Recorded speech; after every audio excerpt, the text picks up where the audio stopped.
Welcome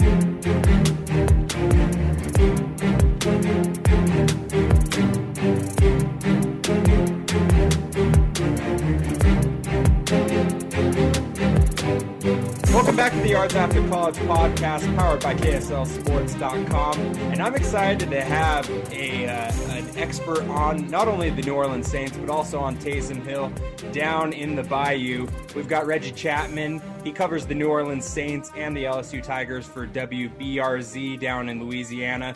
Reggie, how are you doing today? Welcome to the Yards After College podcast.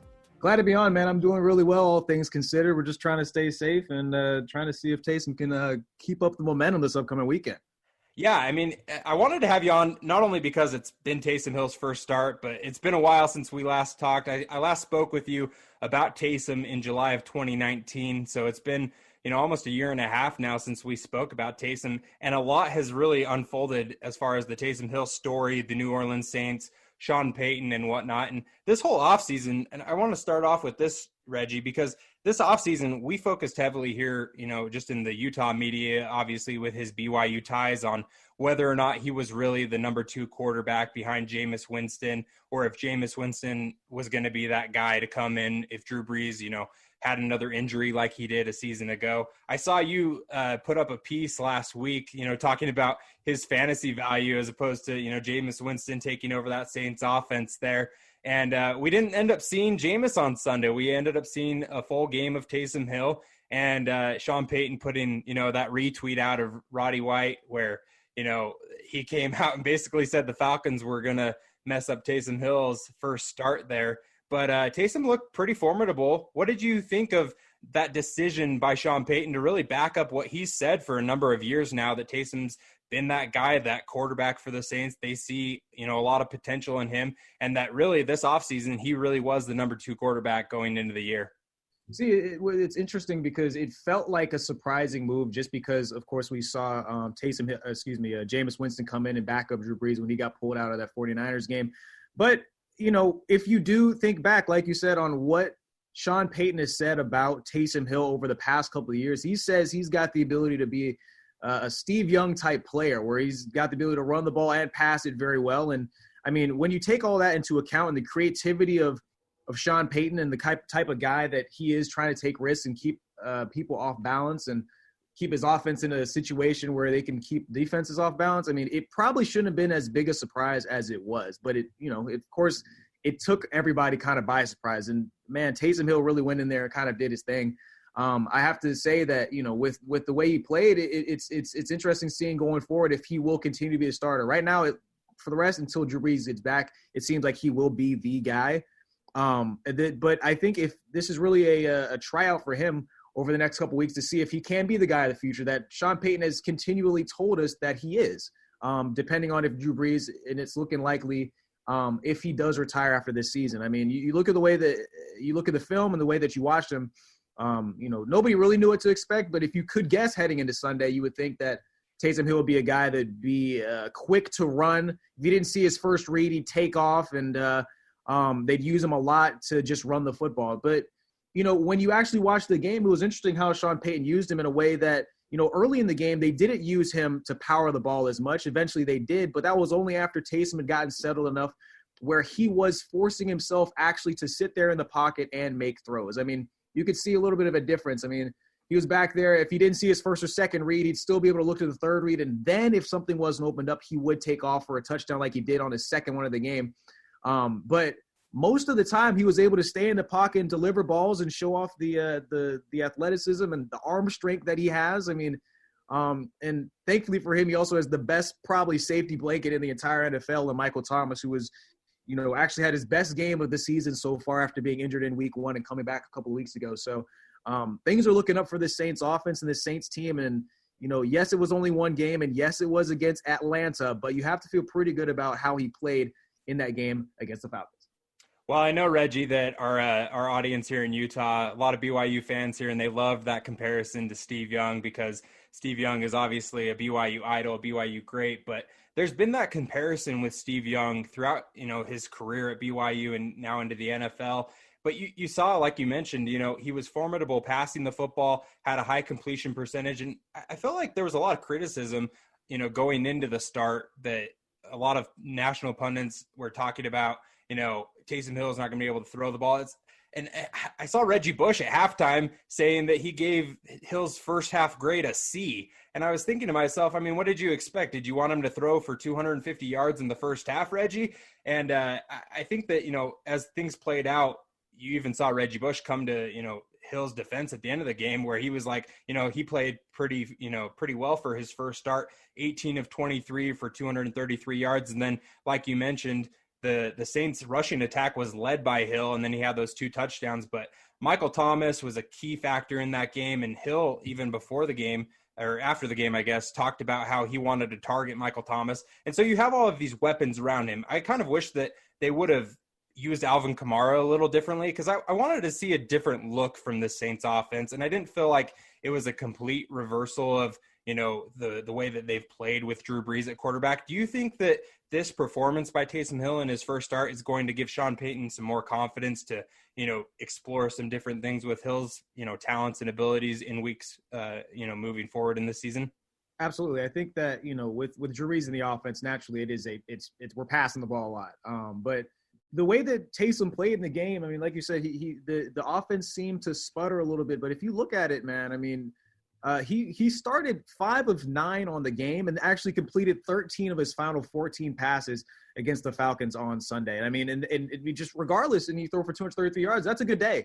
I mean, didn't throw for a touchdown, ran for 2. And I think that, I don't think that the offense was going to be exceptionally different. I think that you've got the same pieces kind of around it. I think that just with Taysom Hill, the fact that he showed he can throw the football, I mean, despite coming into the game with only throwing 18 in his career so far, I think it allows the Saints offense and Sean Payton to run a similar style to Drew Brees, where you're able to run the similar route trees and different things. But I think it's just the fact that Taysom Hill has the ability to run the football in those short yardage situations that really changes up how things are. I think, with him in the game, it just expands the offense that Sean Payton already has under the repertoire with Taysom Hill and with Drew Brees. And it also helps the fact that Taysom Hill has been there for a very long time. I mean, he signed him some years ago, pulled him off of the waivers, and he was a guy that he really wanted. And he's used him over all this time, all these years, and Taysom is constantly in the quarterback room, and Drew Brees was by his side the entire time as he got ready for this upcoming up for this game. So there is the thing with Alvin Kamara too. You do expect to see him a little bit more as well, but Alvin has been battling a little bit of a injury as well with his foot. I mean, Michael Thomas, of course, coming back from ankle injury, but he's looking pretty good. I think at the end of the day, they're just trying to protect their assets going forward. If you don't need to overrun Alvin Kamara, you give the ball to Latavius Murray and you allow Taysom Hill, who has to run a little bit differently now, considering he is the starter. He can't just run over people anymore. He has to sometimes get out of bounds. You take all those things into account. The offense will look good going forward, I think, though, especially against this Broncos team this weekend, who's been struggling really. We're joined by Reggie Chatman of the WBRZ in New Orleans. He's covering the Saints and also the LSU Tigers. And Reggie, I wanted to talk to you about injuries because Taysom Hill has had a really, serious injury history throughout his college career. Been pretty healthy just, through his 4 years in the NFL. Hasn't had, like you said, a number of snaps like, a typical starting quarterback or even a backup quarterback. I mean, Teddy Bridgewater played quite a bit last season with Drew Brees' injury. But is there any concern in the Saints organization about Taysom Hill, suffering an injury just with his style of play and his injury history throughout college? Because, as I was watching that game against the Falcons, he slid at the beginning of the game, and then as he kind of got comfortable, the jitters went away. He kind of got into just, I'm Taysom Hill, and this is how I play football. And he took a couple of hits. He went head first a few times, and I kind of was cringing here and there as I was saying, oh, man, I remember what happened when he was quarterback at BYU and, 2014 and, all of these injuries that he's had. Is there any concern within the Saints organization that he's at, risk for a potential injury the way he plays? I mean, naturally, with any running quarterback, you have to be a little bit cautious of how you use the player to make sure they don't get hurt. I don't think necessarily it's just the fact that he had injury history back at BYU. I think naturally, when you look at his time in the NFL, he's been pretty sturdy. I mean, of course, went through plenty of stuff back in college, but during his time in the NFL, at least with the Saints, he's been pretty sturdy and a guy that they can kind of rely on. He's had a couple of nicks and nicks and hits here and there. But I mean, at the end of the day, he's a guy that they can kind of rely on. I think that the biggest thing with having Taysom Hill, and I don't think it's not a worry about it being, it's more about the play calling. And you could see it in the way that they used him on Sunday. I think one of the things that, like I said, many people expected is him just be running the ball all game long. I mean, it seems like they limited it pretty well. I mean, the guy threw for 23 times, and he also ran only 10 times, you know what I mean, for 50 yards. I mean, they're trying not to overdo it. And I think that, yeah, you're going to get the Taysom Hill here and there, especially in those short yardage situations where he's going to just duck his head down and try and run over somebody. But I think I did notice while I was watching the game, there's certain opportunities where he kind of cut down the sideline after kind of breaking out of the pocket. And there were certain moments where in the past, Taysom Hill would have tried to run over the guy on the sideline, get a couple extra 3-4 yards. But I mean, when you're the starting quarterback, you just can't afford to do that, especially when you see the injury history of guys like that have gotten themselves hurt trying to get an extra couple yards when they really could just step out of bounds. It's already been a first down. You've got the yards, get out of bounds. I think that Taysom played it a little bit smarter this upcoming week. And of course, he's going to revert back every so often, but I think the more games he has under his belt, the more snaps he takes, the more confidence he gets, and the more the offense and Sean Payton reminds him to kind of stay safe. I mean, I think he'll be a guy that they can continue to rely on going forward. I don't think an injury history is anything that they're worried about.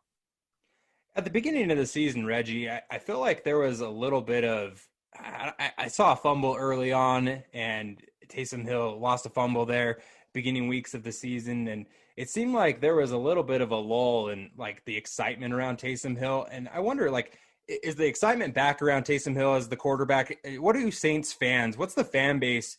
I mean, you're in the heart of that fan base, the Saints fan base. What is it like for them watching Taysom Hill? Are they excited about him at quarterback? Do they want him to be the starting quarterback next season? What's the vibe right now? I think that it's interesting because, like you said, Taysom Hill before this season, a fan favorite. I mean, I think I told you this last year when we talked. He's got kind of a cult following. I mean, he's a guy that people really, really like. The thing is that you did see some of the inability to take care of the football earlier in the year. He wasn't as effective in Sean Payton's offense as people had seen in the past. So naturally, some of the shine that people had for Taysom Hill seemed to revert just a little bit, not to the point where they were not liking the guy, but it was to the point where as soon as they came into the game, people were like, uh-oh, let's see what happens here. You know, so I think that's really the biggest reason why there was so much pushback on Sean Payton when he made the decision to put Taysom Hill into the game to start over Jameis Winston, who they know can actually throw the football for a whole bunch of yards. He does make mistakes, but they're hoping that he would have tried to fix that this year. But I think seeing Taysom play the way he played on Sunday really makes people confident that he can try and duplicate that type of performance going forward. The question is, of course, is just can he do it over these next couple of weeks and you rack up a couple of more wins? And you'd rather have that kind of competition and that kind of knowing that you know what kind of player Taysom Hill is when he's starting at quarterback, especially heading into next season.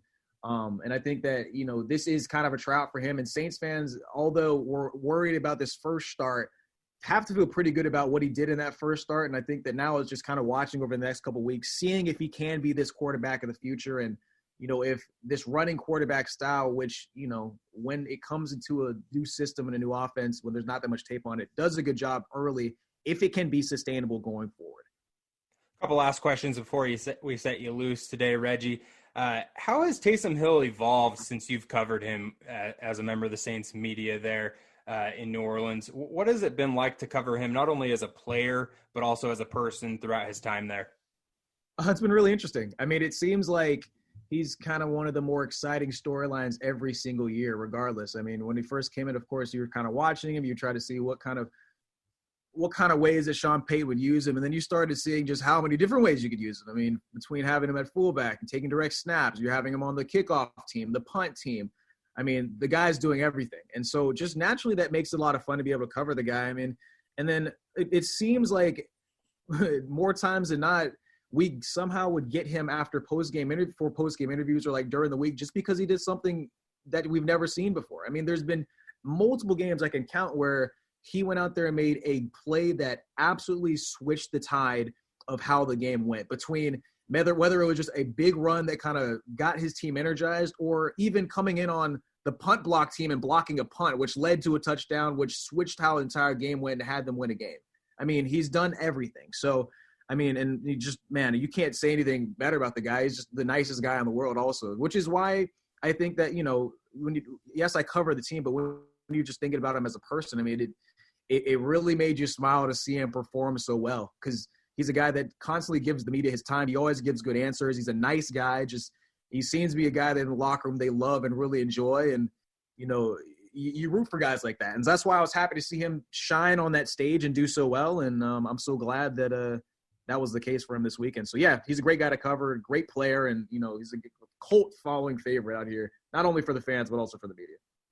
So, Reggie, with the Saints right now, they're in first place in the NFC South, sitting at 8-2. They've won 7 in a row, and you've got really some winnable games here. You've got the Broncos this week, you've got the Falcons and the Eagles coming up before you face the Chiefs, and then you've got Vikings and Panthers to finish up the regular season. I mean, the Chiefs game, that's really the toughest game left on their schedule by far, and you've got Drew Brees, who's been out now for a week. He's had, a pretty significant injury with not only the ribs, but also the lung. And I'm wondering, give me your update from what you guys have been hearing on Drew Brees down there. But if I'm the Saints organization, I'm looking at this and I'm saying, if Taysom Hill keeps playing well, do I rest him? Do I rest Brees throughout the rest of the regular season? Or do I, have him back for that Chiefs game? What's the plan for Drew Brees moving forward with this injury? Well, right now he's on the IR. He's got those 11 fractured ribs as well as a punctured lung, which naturally is going to make it a little tougher to play the game of football. And he's also on IR, which means he was going to be out for at least 3 weeks, which would put him coming back after that Falcons game. But I think at the end of the day, also you look at it, it's like you said, if they have Taysom Hill playing the way he's playing, then there's no reason to rush him back. You said you've got winnable games. Broncos are winnable. Falcons, you've seen what they can do.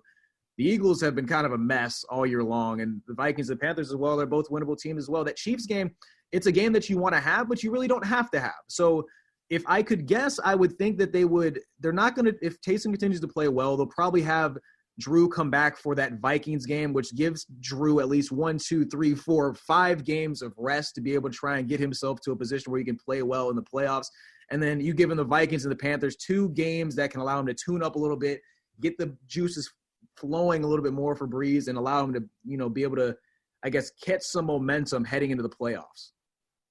He's Reggie Chatman. He covers the New Orleans Saints and Taysom Hill, along with the LSU Tigers. I wish that we had a BYU LSU game to talk about, but college football has been weird this year, so hopefully we got that down the road that we can talk about, Reggie. But he covers the Saints and LSU for WBRZ down in Louisiana. You can follow him on Twitter at Reggie Chatman. Be sure to give Reggie a follow as we've got this Saints-Broncos game. I know there's a lot of Broncos fans here in the state of Utah, so be sure to tune into Reggie's Twitter throughout that game and check out his stuff on Taysom Hill this weekend.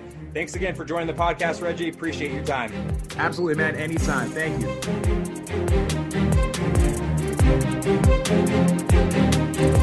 you.